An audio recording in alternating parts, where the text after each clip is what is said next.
So, Drac, what's new?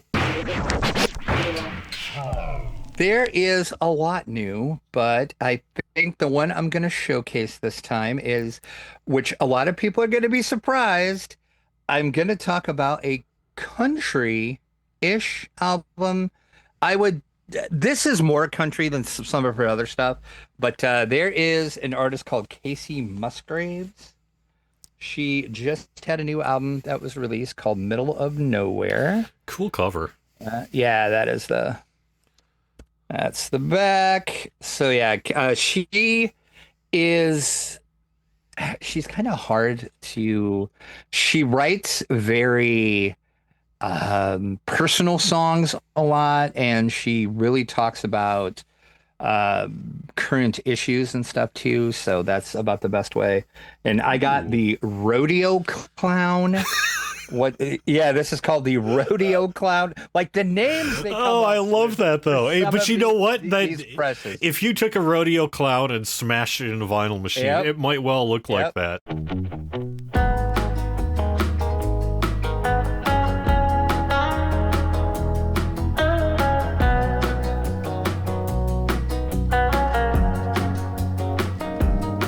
It's been a real long 335 days, and the last time it wasn't good anyway. I'm so lonely, lonely with a capital H, if you know what I mean.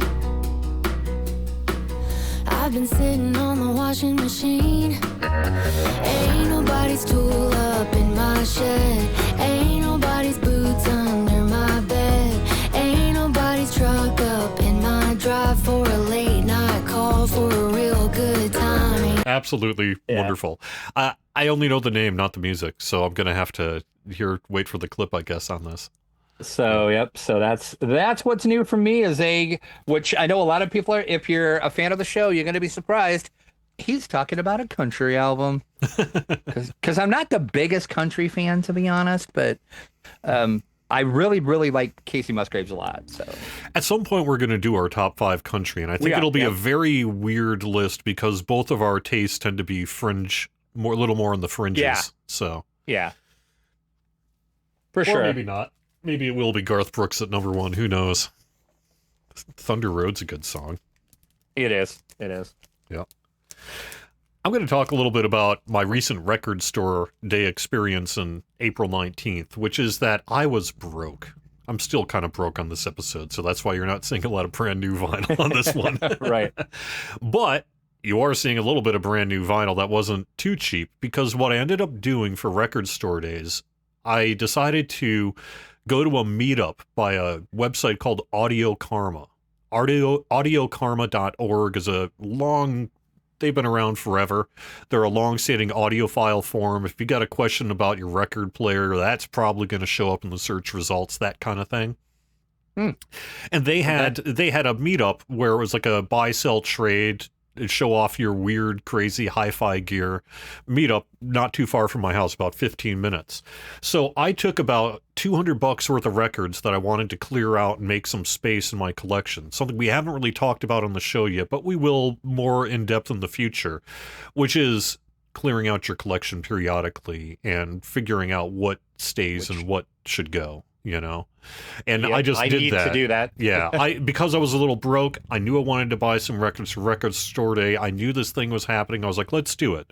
So I put together about $200 worth of records to sell, took it to this place, and didn't make too much money. I made about $45, but that's in part because I did a $60 trade, because the guy came up to my table right off the bat and was just like, hey, do you want to try to find maybe like $60 worth of records? Because he wanted to buy $60 worth of my stuff. And I had no sooner started looking through the rack than I found a 1979 pressing of Meet the Residents. The Residents being one of my all-time favorite bands, and this being the first stereo reissue, the first real copy that got released on vinyl, because the original debut didn't sound very good and was released in very limited quantities. This was the bigger release that was done in stereo. Not that the mono mix is bad, but those original releases sound terrible. Right. And so I found that and a copy of The Residents Eskimo from 1979. Both are, near reissue presses of their original release date. And so I ended up doing that trade right off the bat, and I couldn't help it. Meet the Residents in particular is probably one of the weirdest albums you're going to listen to. And I guess the show is the Weird Album Show because I brought up Nina Hagen earlier. I happen to have the picture disc, the 1980s released picture disc of this album as well, that I actually purchased from someone who, the Residents are anonymous, but we all kind of know who they look like, and it's perhaps that I purchased from one of the Residents at one of their shows one day. Really? I'm pretty That's sure. pretty cool. I'm pretty sure I did because it was the singer guy. And Residents fans will know what I'm talking about. Okay. But anyway, I went to his booth and I was like, do you have anything like cool that's not out? And he was like, well, yes, we have these picture discs of Meet the Residents and I'll sell it to you for, I think it was like $45. And I was like, done. But it's a picture disc. Sign me up. And picture discs also don't sound good. So finally, after all these years, I've got a really great sounding version of one of my favorite weird albums of all time, the debut album from the Residents.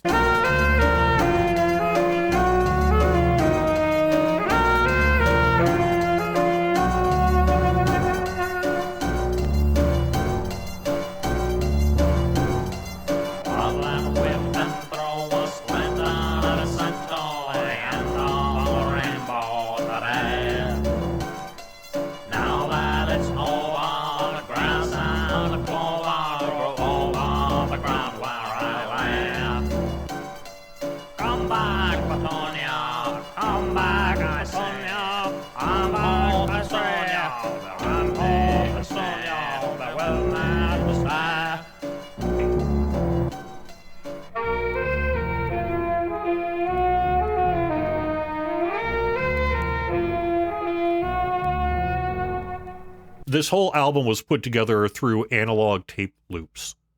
They took splices of like old reel-to-reel tape and things like that and really made the whole album, did vocal overdubs and a very little bit of musical overdubs, but they aren't musicians. That's the one thing a lot of people don't really know about the Residents. They've become musicians because they've been playing for 50 years now, but they never started with any kind of technical knowledge of how to play a musical instrument, including guitar, despite the fact that they would play guitar. They would be like, well, how do you play guitar? You grab a thing and you make a noise on the guitar, and thus you are playing a guitar. But they've never had any kind of real technical skill. Everything they did, they just picked up through their career, essentially. So this debut album was really all analog tape splicing with some overdubs, and as such, was never meant for technical quality to begin with. But it sounds like nothing else as a result. Okay, so that was my record store day experience. I had about $45. What I ended up doing is I went and picked up Larkin Poe's Bloom from one of the local record stores. I happened to see a $25 used bin copy of that, and I was like, done. It was the exact same one that you showed off, that white vinyl or whatever like that. Yep. And I was like, awesome. And then I took what I didn't sell at that Audio Karma booth, and I took it to another local record store, and I did a trade. I was like, take a look at the price tags I have on it. All my stuff was priced median Discogs minus about 10 to 20%, whatever evened it out, basically. Right. And then I'll take half in store credit. So she took a look at the records and picked up about $120 worth of records from me. And then I got $60 in store credit that I then used to pick up a nice copy of Nirvana Bleach, along with another record that we're going to actually see a little bit later on in the show. So I ended up having a net zero spend on my record store day and was able to pick up two original Residents albums, Nirvana Bleach, a really nice album that I'll talk about later, and Larkin Poe's Bloom. And that all felt like a pretty sweet deal. So I think I won record store day that year. I think you did, because I'm not going to tell you what I spent on record store day, so we can just move on.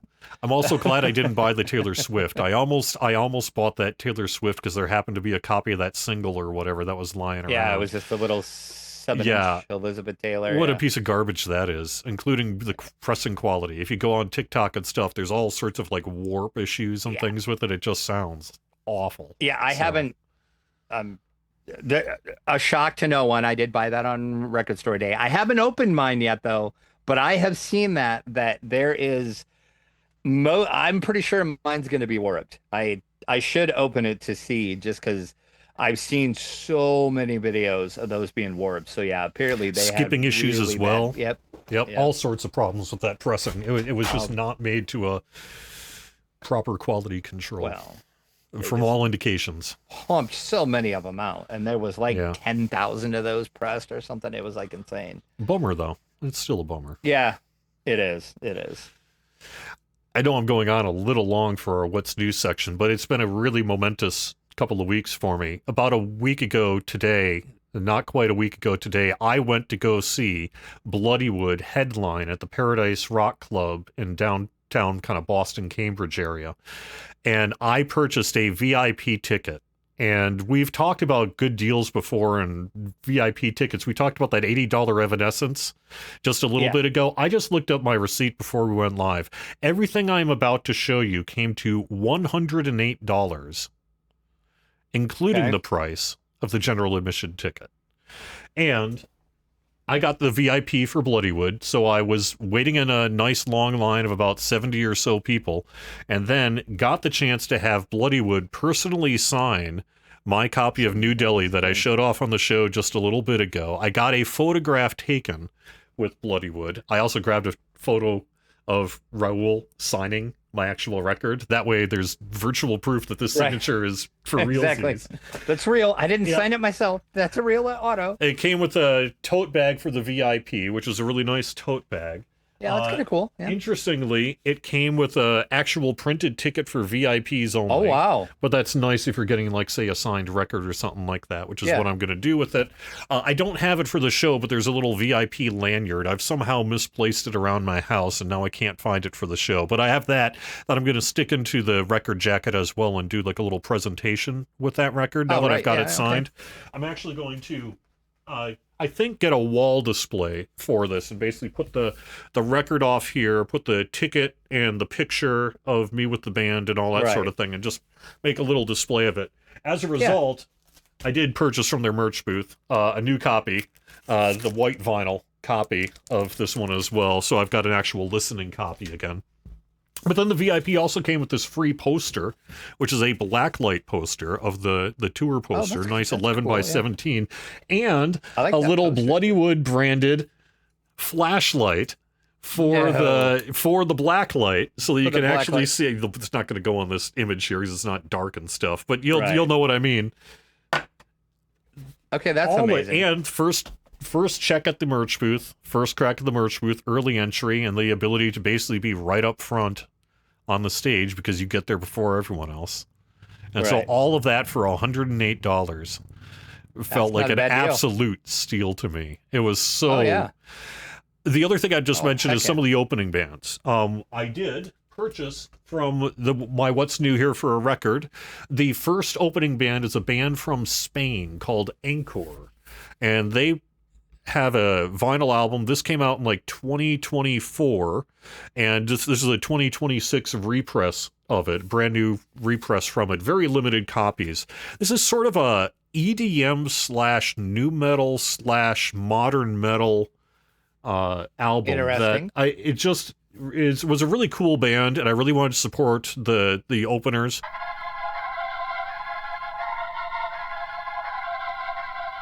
No. It's your blood on my hands.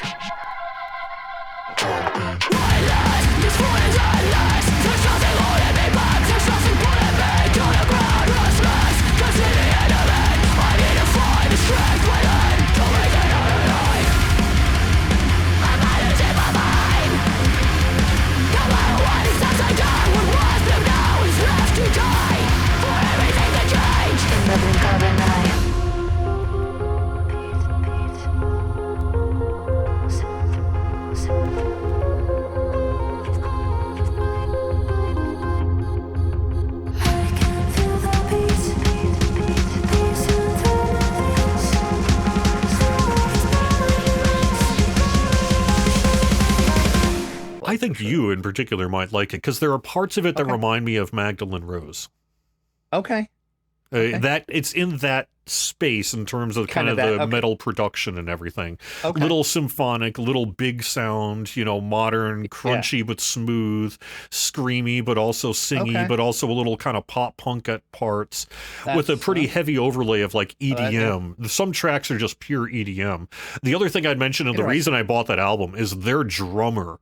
There's this drummer, a lady by the name of Eleni Nota, who is was the reason I purchased this album. She was one of the most technically amazing drummers that I have seen in years.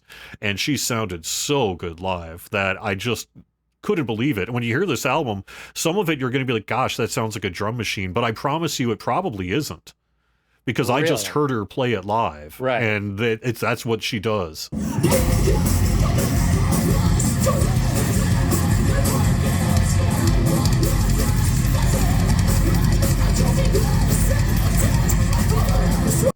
So I don't actually know if it was a live drum used or some kind of mix or whatever, but I know live she was just full on playing it because I was about 5 feet from her when she did it. So it's good stuff. And it technically was just mind melting, kind of double bass drum type it sounds stuff. like it. So, oh, wow. Yeah. Ladrones was from Guadalajara. They followed later, and they have a really awesome sort of heavy metal, heavy crunch math. I don't even know how to describe their sound. Ladrones is a band to check out. They did not have any merch other than t-shirts because they don't have an album out yet. They just have some tracks up on Spotify. They don't even have a full length like physical release that you can get. Okay. Right. The Pretty Wild played next after Ladrones, and I would just mention real quick that from their merch booth I got a signed copy of the Pretty Wild 0 Point Genesis CD from Jill. She was the one who was staffing the booth at the time. And this is kind of an alternative cover slipcase CD. They did a vinyl version of this, which is even nicer. But it's a really, really nice packaged CD that I got nice signed from the two of them. And they put on a fantastic show as well. And then Bloodywood just blew the place up and was utterly amazing as well. I purchased like a tour poster and a couple of tour tees and things like that I don't need to show off here. But yeah, amazing show, amazing VIP experience, and for $108, did I feel like I got my money's worth? Oh, heck yeah. Or I could have bought that Evanescence album, I suppose. Exactly, You know. One of the other choices. Here's the funny bit. And I'm saving this for last. I couldn't have written a better response from Raul Kerr, who, when I went up to him at the Bloodywood signing, turns to me and says, "Do you get the Dave Grohl thing a lot?" You have no idea, sir. Yeah, you have no idea. You have no idea. Yeah, you told me that, and I literally just laughed out loud for real. I couldn't believe it. I was like, no one's going to believe me. No one's going to believe he said this, but he totally just did. Oh, it was fantastic, though. But the thing about Bloodywood is they're so professional and humble and respectful of their fans. The signing, even though there was like 100 of us, and they must have done this every stop on the tour, they were very friendly and awesome to deal with. Super. You didn't feel like you were imposing. Right. They even were willing to sign. A lot of bands won't sign. They did an extra line just for signing records and stuff. And that's awesome when bands do that, because there's like a lot of bands that the VIP meet and greets or whatever are just like, they're standing over there, you're standing way over there, and you're like, hi, and they're like, hi, and then that's it. Yeah. And they're like, they're out. So yeah. I mean, by nature, you only had maybe 20 seconds, 30 seconds. Yeah. They did in fact have to move on, but they were all very super cool. Yeah. And their show was phenomenal. By this point, they are so well rehearsed and just so on fire in terms of their live set, because they've got, years of experience behind them on big stages now. Oh yeah. And it's just unreal.